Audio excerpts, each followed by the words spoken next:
नमस्कार. काव्याने जीवाशी सर्व संबंध तोडलेले असतात. काव्या जीवाला म्हणते, जीवा, आजपर्यंत ही काव्या तुझ्या पाठीपाठी करत आली. तिचं प्रेम मिळवण्याचा ती प्रयत्न करत होती, पण ते प्रयत्न मला तुझ्यात दिसले नाहीत. जीवा, आजपर्यंत या काव्याने स्वतःचं लग्न मोडून तुझ्याशी लग्न करण्याचा विचार केला होता, पण आता ती काव्या कायमची संपली. आता ती काव्या परत तुला कधीच दिसणार नाही जीवा.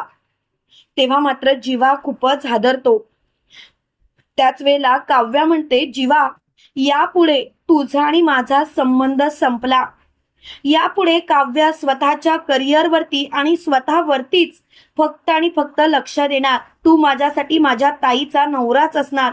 बाकी प्रेम वगैरे मी सगळं काही विसरले. प्रेम कसं असू शकतं हे तू मला शिकवलंस, आणि प्रेम कसं असतं हे तू सुद्धा मला शिकवलंस. या शिकवणीबद्दल खरंच थँक्यू. आणि काव्या तिथून निघून जाते. इकडे काव्यानी स्वतःची बॅग भरलेली असते. काव्या जेव्हा स्वतःची बॅग भरते तेव्हा मात्र काव्याला खूप वाईट वाटत असतं. तेवढ्यात पार्थ तिच्या रूम मध्ये आलेला असतो आणि पार्थ काव्याला बोलतो, काव्या, काव्या, तुम्ही स्वतःची बॅग का भरताय? त्यावेळेला काव्या बोलते, मी माझ्या आईकडे जातीये, मला जरा माहेरी जाऊन राहायचं आहे. तेव्हा लगेच पार्थ बोलतो, काव्या, तुम्ही तुमच्या माहेरी जाऊ शकता, पण असं अचानक काय झालं तुम्ही मला सांगाल का? तेव्हा लगेच काव्या बोलते, का मी माझ्या आईकडे जाऊ शकत नाही का? नाही, आता पार्थ तुम्ही हेच बोला की मी माझ्या आईकडे जाऊच शकत नाही. नाही, तुम्ही बोलाल ना ते मला पटेल, बोला बोला. तेव्हा लगेच काव्या बोलते, प्लीज हे सर्व थांबवा. मला तर आता या गोष्टीमध्ये पडायचंच नाही. खरं सांगायचं तर मला शांतपणे इथून निघून जाऊ दे. तेव्हा मात्र काव्या खूपच चिडचिड करत असते आणि त्याच वेळेला पार्थ मोठ्याने बोलतो, काव्या, पुरे, मुळात तुमचं काय चालू आहे तेच मला कळत नाही. मला तर समजतच नाही की तुमच्याशी कसं वागावं ते. त्यावेळेला लगेच काव्या बोलते, पार्थ प्लीज हे सर्व प्लीज थांबवा, कारण मला तुमच्याशी आता बोलायची इच्छाच नाही. तेव्हा मात्र पार्थ खूपच हादरलेला असतो. पार्थ मोठ्याने बोलतो, प्लीज हे सर्व बंद करा, मला आता या गोष्टीचा विचारच करायचा नाही. त्याच वेळेला लगेच मोठ्याने काव्या बोलते, पुरे, आता सगळं संपलं. आणि काव्या स्वतःची बॅग घेऊन खाली येते. तेव्हा मात्र काव्या अशी का वागते हे सगळ्यांच्या लक्षात येत नसतं. त्यावेळेला नंदिनी बोलते, काव्या, कुठे चाललीयस?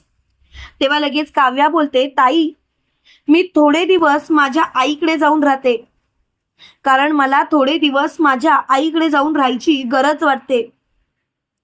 तेव्हा लगेच नंदिनी बोलते, अगं पण का?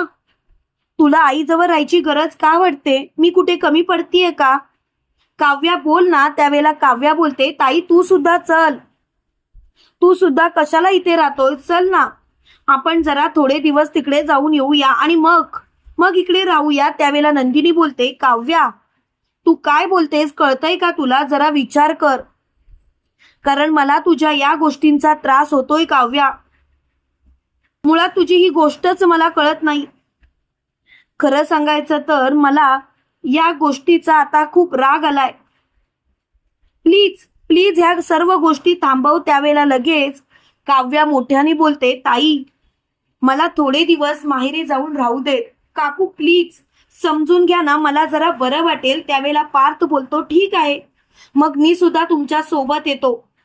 जिथे तुम्ही तिथे मी. आई, प्लीज मी सुद्धा काव्यासोबत जाऊ का? त्यावेळेला लगेच मानिनी बोलते, अरे तू मला विचारतोस काय? तुझं बायको जिथे असेल तिथे तू जा.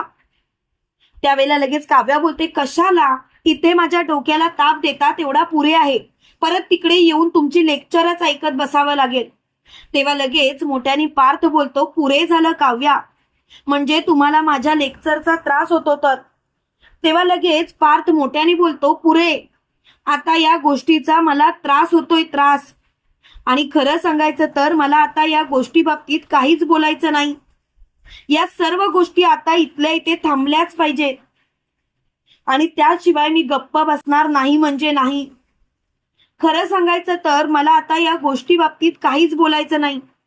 तेव्हा मात्र पार्थ खूपच चिडलेला असतो आणि पार्थला खूपच राग आलेला असतो. पार्थ मोठ्याने बोलतो, पुरे झालं, आता विषय समाप्त.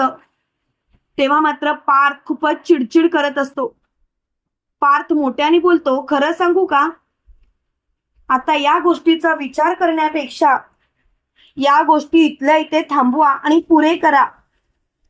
तेव्हा लगेच नंदिनी मोठ्याने बोलते, पार्थ तुम्हाला जायचं आहे ना, तुम्ही जा, तुम्ही अजिबात काळजी करू नका, मी आईला सांगते. त्यावेळेला लगेच काव्या बोलते, ताई कशाला. त्यावेळेला लगेच नंदिनी बोलते, अगं कशाला, काय कशाला, जा ना, अगं जरा गेलीस ना तर बरं वाटेल.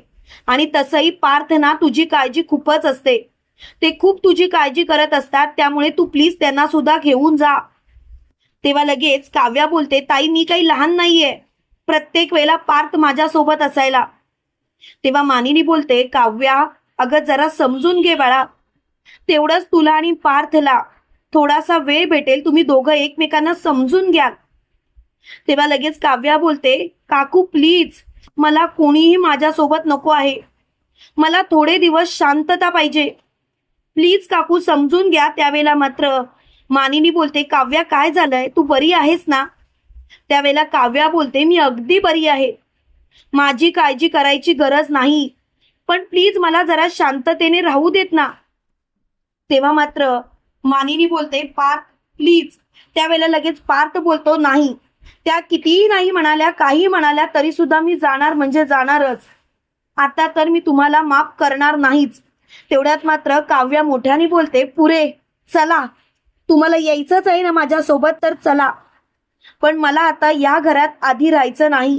तेवढ्यात मात्र मानिनी काव्याला बोलते, काव्या काय झालंय, तू अशी का वागतेस, मला खरंच कळत नाही. त्यावेळेला काव्या मोठ्याने बोलते, पुरे काकू मी तुम्हाला सांगितलंय मी थोड्याच वेळात इथे येईन, पण आता मात्र प्लीज प्लीज मला उगाच फोर्स करू नका. तेव्हा मात्र मानिनीला खूपच राग आलेला असतो, मानिनी खूपच चिडलेली असते. त्यावेळेला मानिनी नंदिनीला बोलते, नंदिनी या मुलीचं काय चालू असतं मला खरंच कळत नाही, ही मुलगी म्हणजे एक प्रकारचा डोक्याला ताप आहे, ताप. खरं सांगायचं तर मला या विषयावर बोलायचंच नाही. त्यावेळेला मात्र मानिनी खूपच चिडलेली असते, मानिनीला खूपच राग आलेला असतो. त्यावेळेला नंदिनी स्वतःशीच बोलते, काव्या अशी अचानक इथून जाण्याचा काय विचार करते, नक्कीच काहीतरी झालंय, पण काय झालं असेल. बरं झालं पार्थ स्वतःहून जायला तयार झाले, ते म्हणजे काव्याच्या मनात नक्की काय चालू आहे याचा तरी काहीतरी अंदाज येईल. तुम्हाला काय वाटतं मित्रांनो, खरोखर काव्या देशमुखांचं घर अचानक सोडून का गेली असेल, कमेंट करून नक्की कळवा. आणि असेच मालिकेंचे नवनवीन अपडेट पाहण्यासाठी व्हिडिओला लाईक आणि चॅनलला सबस्क्राईब करायला विसरू नका. थँक्यू.